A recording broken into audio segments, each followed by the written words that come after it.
பெரும்பாலான ஆட்கள் நாங்கள் வந்து ஒரு திருமணம் செய்யும்போது ஹஸ்பண்ட் வந்து ஹேண்ட்ஸம்மாக ஒரு படித்தவராக பணக்காரரா அல்லது கொஞ்சம் வெல்தியானவராக இருக்கணுமென்று நாங்கள் நினைக்கிறது, எல்லா பெண்களும் நினைக்கிறது உண்டு. ஆனால் உண்மையிலேயே ஒரு ஹஸ்பண்டை ஒரு கணவரை தேர்ந்தெடுக்கிறதுக்கு முக்கியமான தகுதிகள் என்று நான் நினைக்கிறது வந்து அவர் ஒரு பெண்ணை மதிக்கக்கூடியவராக, ஒரு நிச்சயமாக அவளுடைய உணர்வுகளை புரிஞ்சு கொள்ளக்கூடியவராக, அதே நேரத்தில் ஒரு விஷயத்தை வந்து அதாவது ஒரு தந்தை எப்படி அவளோட பாதுகாப்புலையும் அவளுடைய மானத்தையும் காப்பாற்றக்கூடியவராக இருப்பாரோ அதே மாதிரி ஒரு கணவரும் தன்னுடைய பொறுப்புகளை உணர்ந்து அவர் வந்து தன்னுடைய அந்த பெண்ணை ஒரு மனைவிக்கு மதிப்பு கொடுக்கிறதோட அவள் வந்து பெரிய பணக்காரராக இருக்கணும்ன்ற அவசியம் இல்லை, கண்ணியமானவராக இருக்க வேண்டியதும் ஒழுக்கமான நடத்தைகளை கொண்டவராகவும் இருக்க வேண்டும். நிச்சயமாக அப்படி இருந்தால் மட்டும்தான் அந்த பெண்ணால் ஒரு வாழ்க்கையில் அவள் சரியாக இருந்தால் கூட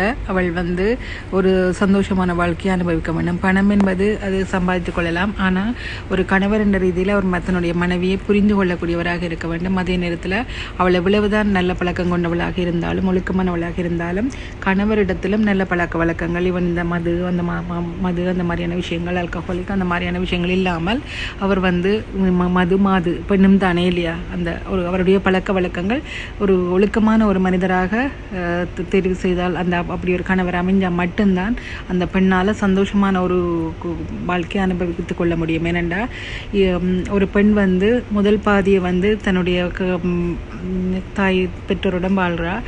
அந்த நேரத்தில் பணம் இருந்தாலும் இல்லாட்டியும் நிச்சயமாக உங்களுக்கு தெரியும், ஒரு பெற்றோர் என்ற விஷயத்தில் ஒரு ஒழுக்கமான பெற்றோர்கள் நிச்சயமாக அந்த பெண்ணை பாதுகாத்திருப்பாங்க. அந்த பாதுகாப்பு நிச்சயமாக ஒரு கணவரிடத்தில் அந்த பாதுகாப்பு வரும்.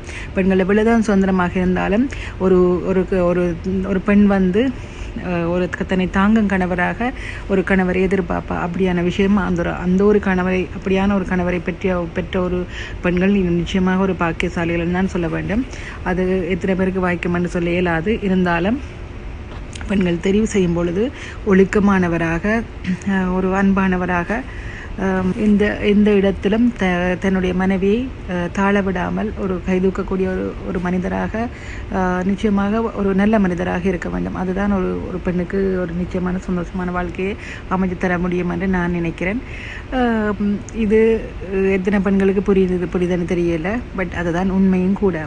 ஒரு ஆண்மகன் வந்து ஒரு கண்ணியமானவனாக இருக்க வேண்டும். அதே நேரத்தில் அந்த மனைவியை முக்கியமாக ஒரு மனைவியின் உணர்வுகளை புரிந்து கொண்டு தாங்கக்கூடியவனாக இருக்க வேண்டும். அது கோழியாக இருந்தாலும் பிரச்சனை தான், அதிகமாக வீரமாக இருந்தாலும்